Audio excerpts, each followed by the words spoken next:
So we had a cool experience. That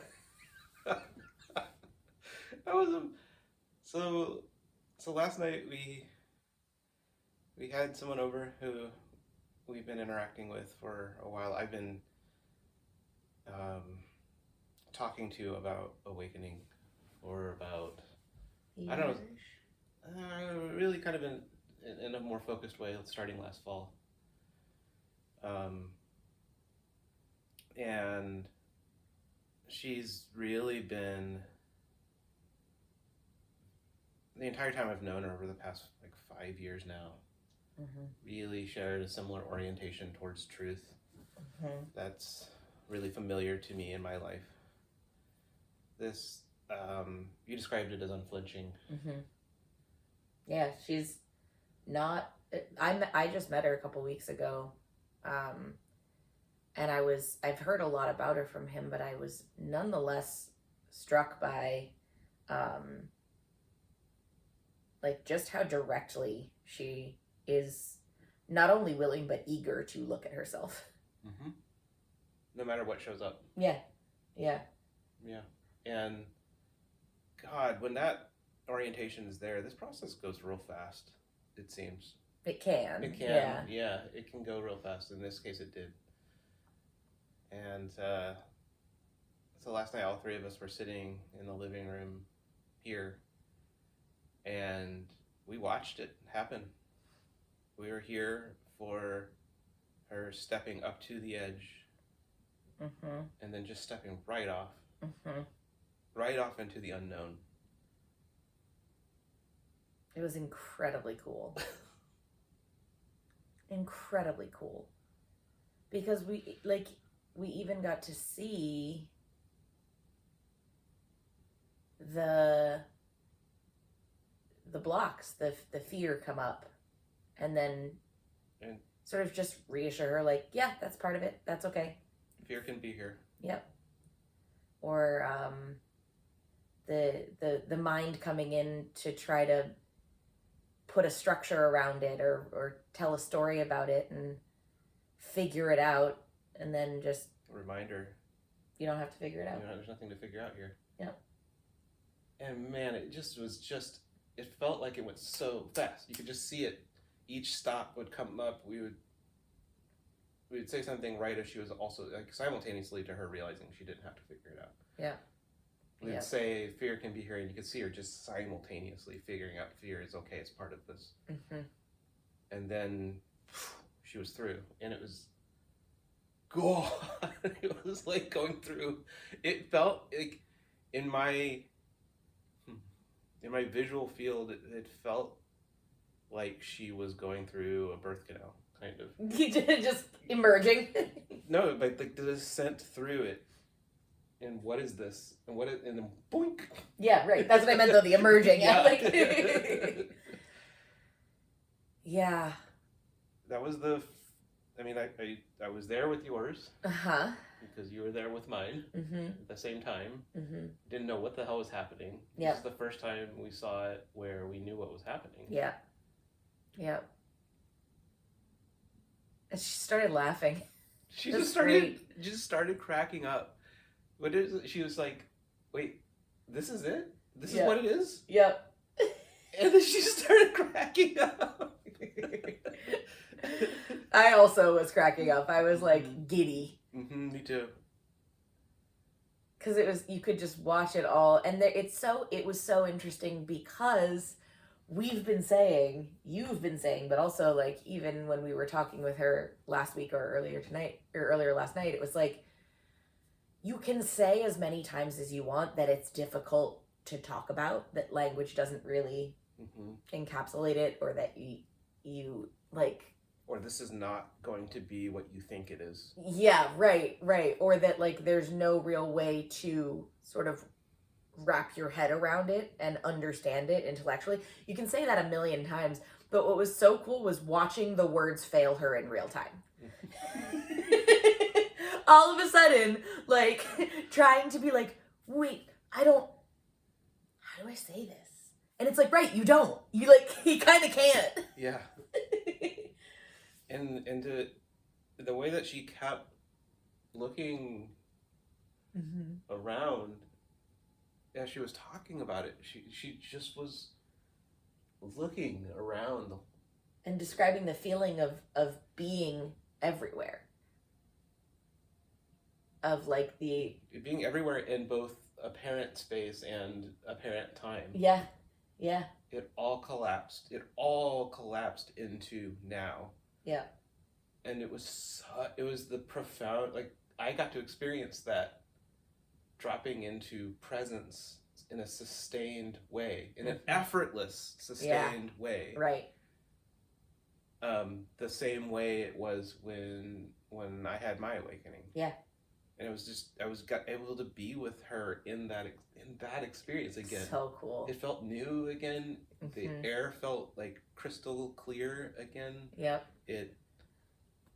Not that it hasn't been that way since. No, it's the but it was the crackling newness. How do you? There's words are failing again, but it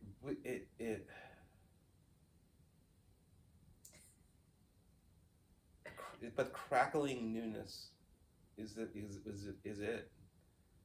And also, what was really cool about it was that, like, she kept noticing that it didn't go away. She kept remarking on it. She's like, "Oh, it's still here. It's still okay." Yeah. And that's the other thing is, like, her awakening dropped right through that birth canal. Yeah, right. Universal birth canal, if you will. But where she plopped out into in this awakened space was, it's okay. I'm okay. Yep.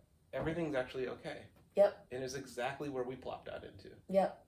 Yep. And then the deep core level realization that it's okay. This is okay. And she even tried to, at one point, she was like, this feels good. And she paused because she was about to say good. Yeah. And then good is like, no, actually good's not the word. Yeah. Because good exists in contrast to bad, right? And it's not either of those things. It's distinctly not that binary. Yep.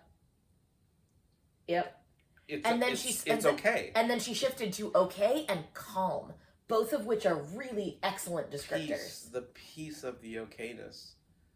We when we experienced it for those days, intensely for those days, as we were merging into this okayness, was it then that we termed it, or was it later? But like we I think it was when we got back. Yeah, we called it an abiding okayness. And that's really what you wake up into. Yeah. At least in one of the ways that you can wake up, that is what you wake up into. Is the realization that everything in this present moment is exactly as it is, and it can't be anything else. It can't.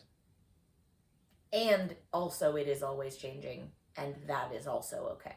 Yeah. Always. And you see that the changing is happening, giving rise to presence, giving rise to presence, giving rise to presence, giving rise to presence. And you're not doing any of that. Yeah. That was another cool realization to see for her, because she got it quick. It took me a while, but she was immediately in it, of like, oh, so much of what I've been doing is to try to control stuff. Immediately. She immediately started narrating. I know, it was so funny. It was so well done. Like, she was like, oh, it's just been like trying to control stuff, and like, you don't control stuff. Yeah. When she's like, I'm going on this trip.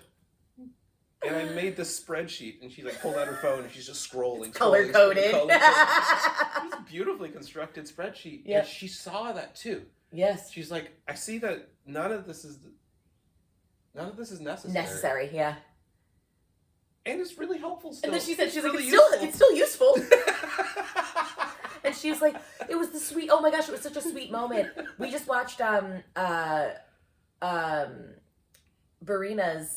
Double Barrel with Angelo, and like one of the things that she said to one of the questioners was like, it just kind of like as you start looking at the way that the mind works, it kind of gets cute. Like it progressively gets cuter where it's almost like a little kid like yelling like, look at me, mom. And like I said that to her and she immediately started cracking up again because she was like, that's exactly what it is. Like I can see what I was trying to do here. Yeah, and like it was that's such sweet. immediate compassion for herself. Yeah. She's like, I completely get what I was doing with planning here. Mm-hmm. It really makes sense Yep. in the context of what I took to be true. Yep. That all of this planning was necessary. Yep. I'm kind of paraphrasing here, right. but she's like, it was such she's like 30 minutes into right. her awakening, right. and she is so clear-eyed, realizing, oh, this was not stupid. Yes. This was not asinine. Yep.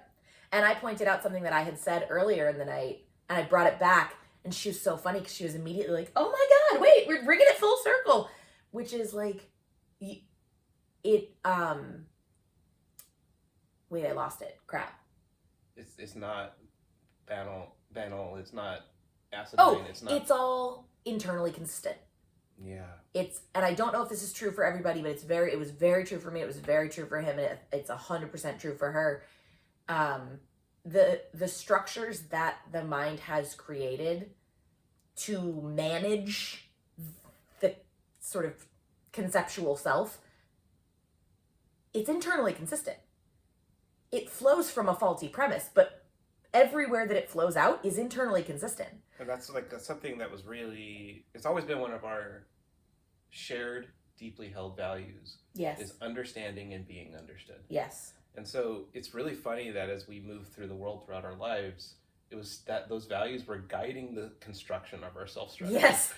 This has to fit together. It has to make, right. And we've been, now when you start getting, like as we've started getting into the like deeper sort of gritty, somatic, like pre-verbal or like very early verbal stuff, deep layers. The really deep layers, it does stop making sense, right? You start looking at it and being like, oh, that's nonsense.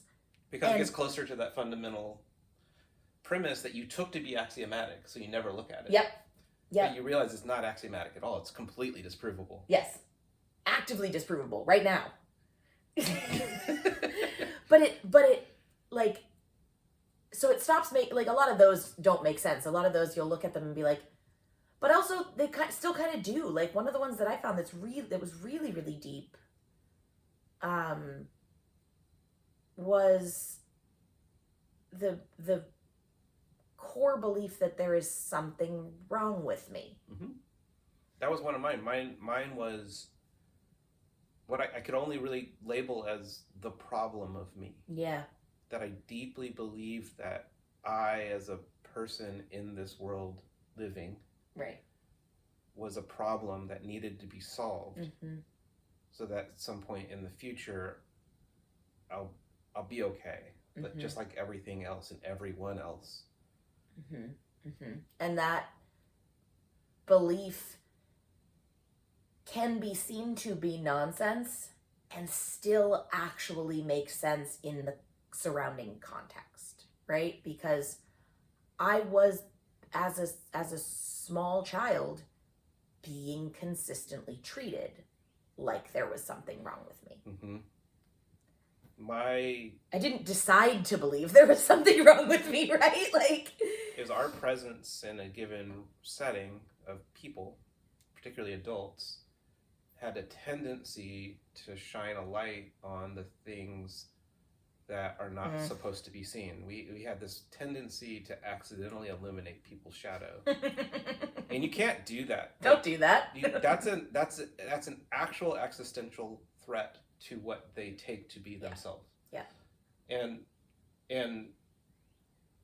the self-structure will respond in kind. The klaxons will whoop, whoop, whoop, and the gates will slam shut, and the electric fences light up. Yep. And as a kid, I'm on the other side of like, oh crap, what did I not No. What did I do? What did I?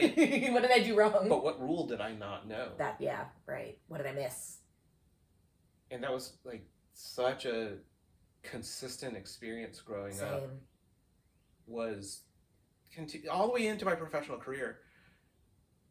Constantly being in a meeting or an interaction or a conference setting or a friend group or a date night or a game night or some setting in which there are people, and it seemed like they had all attended the meeting about what that I never got invited to, and they all got to that meeting and they're like, on today's agenda, we're gonna, just a quick reminder, everybody, we don't talk about death. Yeah.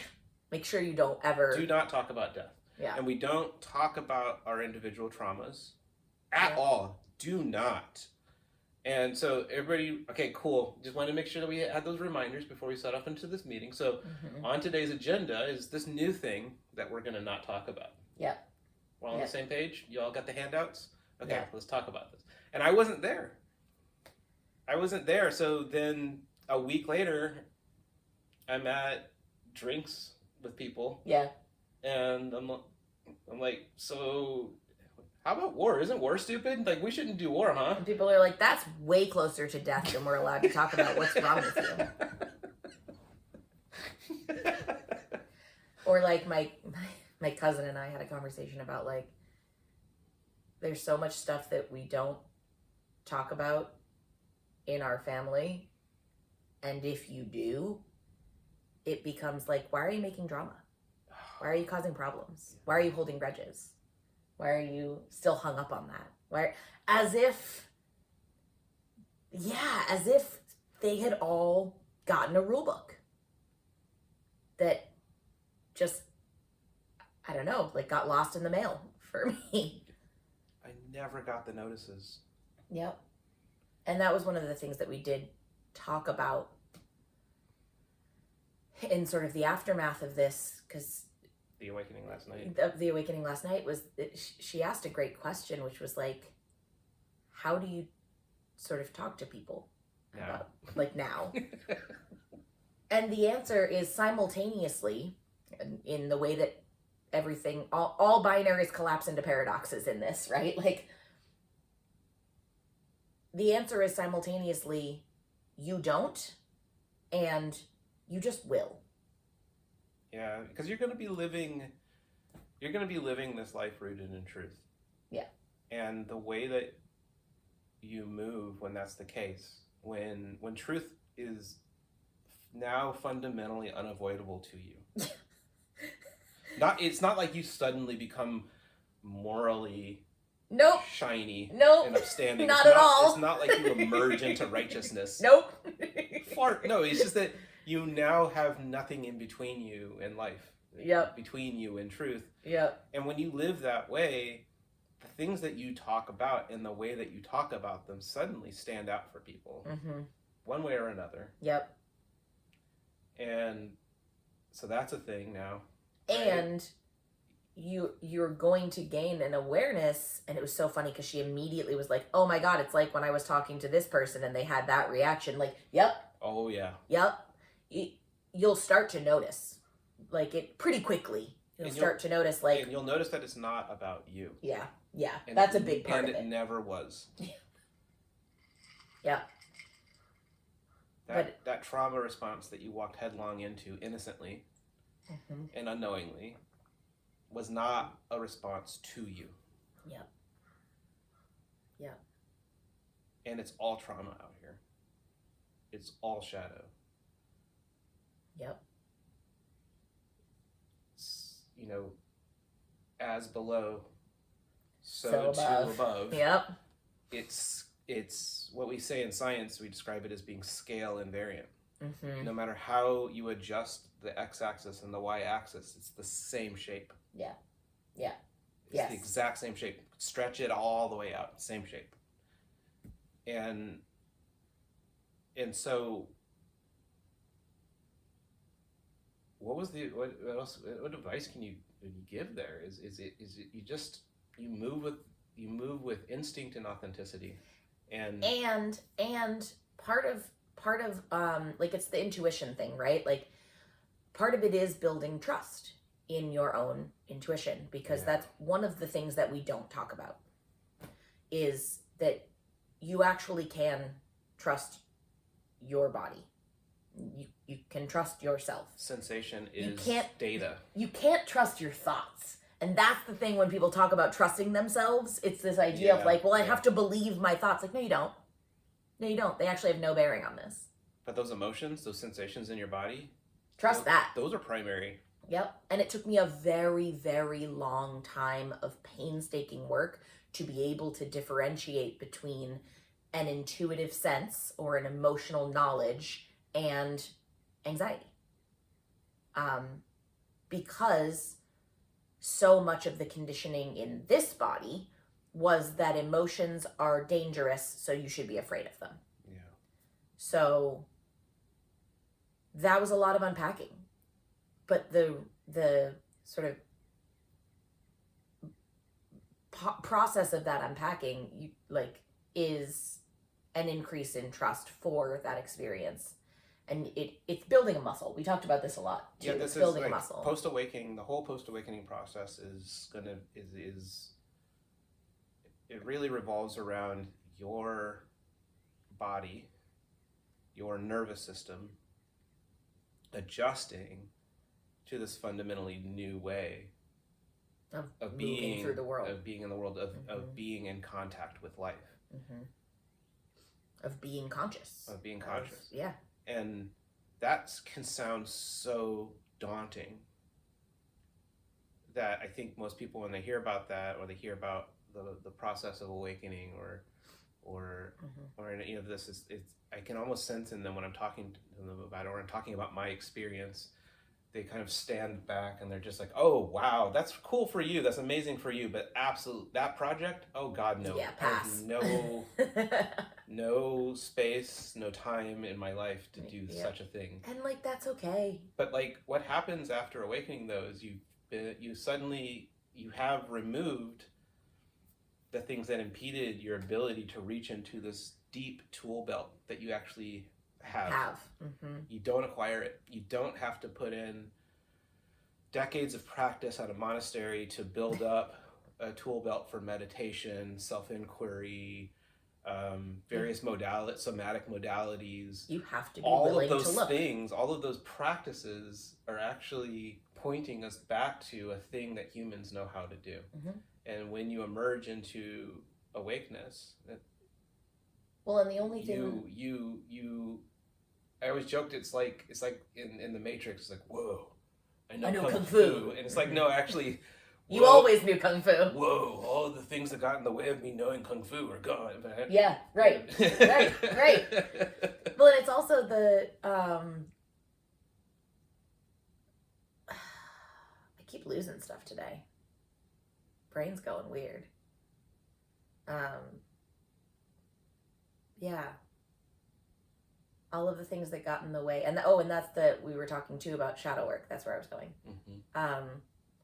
And how it sort of more and more feels like you're not doing it. Yeah, I keep having this profound, it feels profound, and I'm going to say it, but there's a deep wisdom in the shadow process. Yeah. That is not, it does not feel emergent from this body per se, but it manifests through this body. Right. Yeah, that sounds right. That feels right to me. It's not something that I can take credit for working out. Right. Yeah, people will say things working my way through or navigating myself through. It doesn't have that sense. It's like, oh, here I am in life, and the universe is that's happening. The universe has me on glide path now. Yep. Well, and it is one of the things that you when people do that sort of stand back of oh wow, it's often almost like a sense of being intimidated by the idea of doing that kind of work that because we're not talking about, we're talking about some no less than systematically unraveling your trauma responses, the entirety of the structure you have created to perpetuate the idea of a self, right? You're actually wandering around in your world and finding all of the things that you decided long ago to never look at. Yep. And then you pull back the curtain, you're like, I'm gonna go look at that. But that's what I'm saying, is like, I think that's the impression that people have, is like, oh, I don't want to pull back that curtain. That's what I'm saying. And speaking to that intimidation, it's like, you're gonna go do that? But the thing that I'm saying is that as time goes on, it feels less and less like I'm pulling back the curtain. No, yeah. I'm not really doing that. Like, yeah. Oh wow, you're really like going into this. It's like, well, the actual only thing that I think is different about people who are oriented towards awakening is a willingness to look. Yeah. That's all. Because it isn't something that I feel like I've had to do. It isn't something that I feel like I've had to like, I mean, it has been difficult. It's not like, yes, I just sat here and did nothing and it just happened to me. Like, no, you have to engage. It's really gritty too. There's an engagement, but it's all you have to do is be willing to engage. Be willing to sincerely engage, to keep looking. Yeah, you will be. And then it just happens. You will be in the muck and grit. Mm-hmm. But it's not wading through molasses, like but it's not like you had to lift a whole bunch of weights or prepare like Rocky to get down into it. No, just one day you'll be in the mud and grit. And that was what we were telling her too last night, was like, she asked about shadow work and we were like, don't worry about it right now. It's actually part of the, like, when people talk about grace, like, part of that grace is like, you get a breather now, actually. You did a whole bunch of like pretty like rough introspection and like really like continually turning back around to look at yourself. And then it releases and you actually just get to hang out there for a minute. Like, you get a breather and then there's nothing to do. You've just woken up to the realization that there's nothing to do. So do nothing. Let it happen.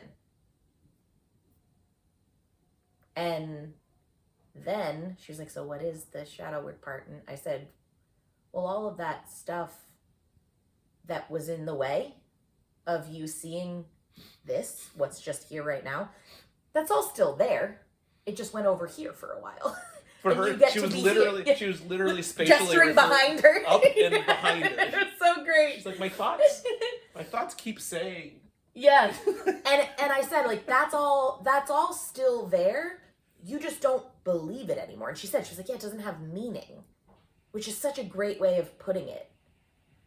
And I said, right, it doesn't hold the meaning that it held before, but it isn't gone. And it is habitually reactivated. Yeah. And so what's going to start to happen is just that it's going to poke its head around and be like, tap, tap, tap. Hey, remember me? Hi. And then you have to deal with it. And that's okay. So you deal with it. And what's cool is that dealing with it is looking at it. Looking at it. Right. To be clear, like, dealing with it can sound like, oh, I've got to take each one of those memories in each one of those suppressed emotions, and I'm going to have to sit there and intricately untangle a knot for just weeks and months at a time until and there's one down. 7 billion more to go. Yeah. It's not like that's not the dealing with it. No. The dealing with it is simply noticing that it's there and allowing it to be there. Mm-hmm. Which is really not doing anything. And not looking away. Other than not looking away. Yeah, it's not doing anything other than not looking away. Mm-hmm. And that process is what I'm talking about when I say it kind of does itself, right? You don't have to go into the back here of where it's all stored and go digging around. Like, you can, but it's gonna poke its head around. Mm-hmm. For me, I would be driving, and I'd get to like a rotary, and I'm waiting for my turn to get onto the rotary, and all of a sudden it's just like some long suppressed emotion. Yep. What is Yep. happening? Yep. And mine happened most often in interactions. So, and that's what I said to this girl too, is like, one of the things that I noticed the most, and I get a vibe that it might be like this for her too, is those mechanisms that you don't really have the buy-in for anymore, but there's still a habitual element to them. They're the most easily activated when you encounter someone else's mechanism that you have a habitual reaction to. So like for me, it's been really strong with family because that's where 35 years of habitual reaction come up, right? Like we've all been sitting in this stew of putting on these masks, these ways of being, like and I've tried a bunch of different ones, like different ways to be in this so that I can fix the thing that's wrong with me, right? Like what's the way that I can be in this that's the right way? And so now that's kind of, I don't believe that anymore. I don't believe that there's a right way that I'm going to figure out how to be. It still comes up, and then it feels especially uncomfortable because it's coming up in direct contact with other people doing the same thing. And I can see that now. And then I can see myself habitually going into it, and I'm like, ugh. But then you'll see yourself do it. Right. And that's all it is. Again, just don't look away. Yeah, when you see yourself do it, don't look away. It's all you're called to do. Yep.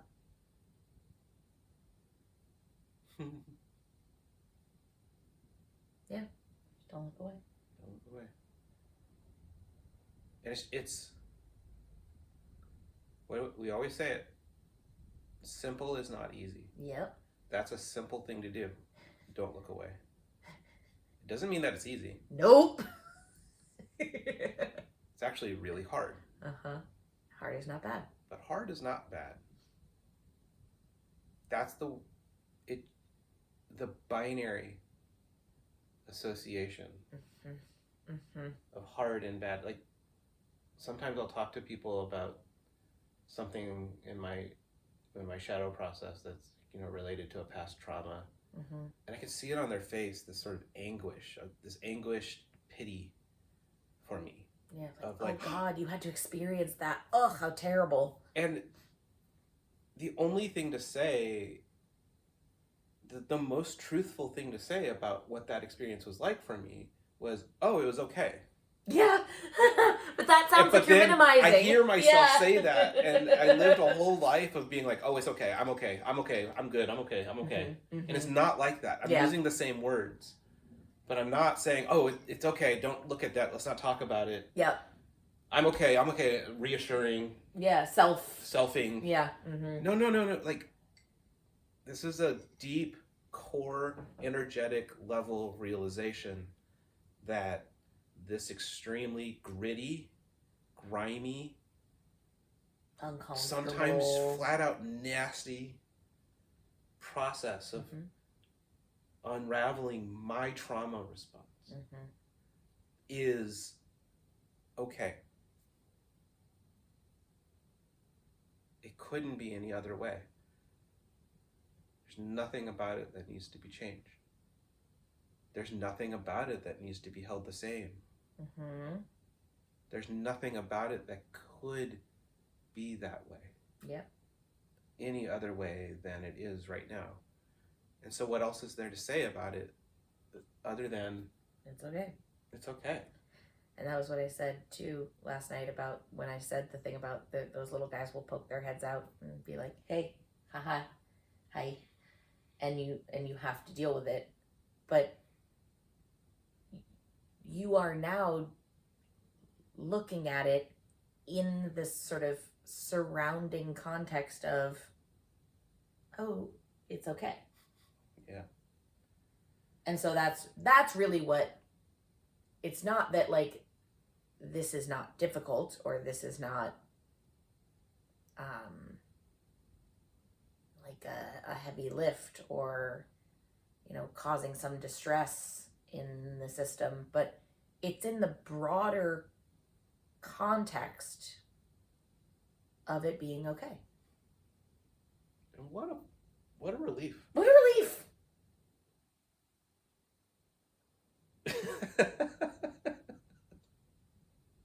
Especially as people who have really spent a lot of time trying to make it be okay.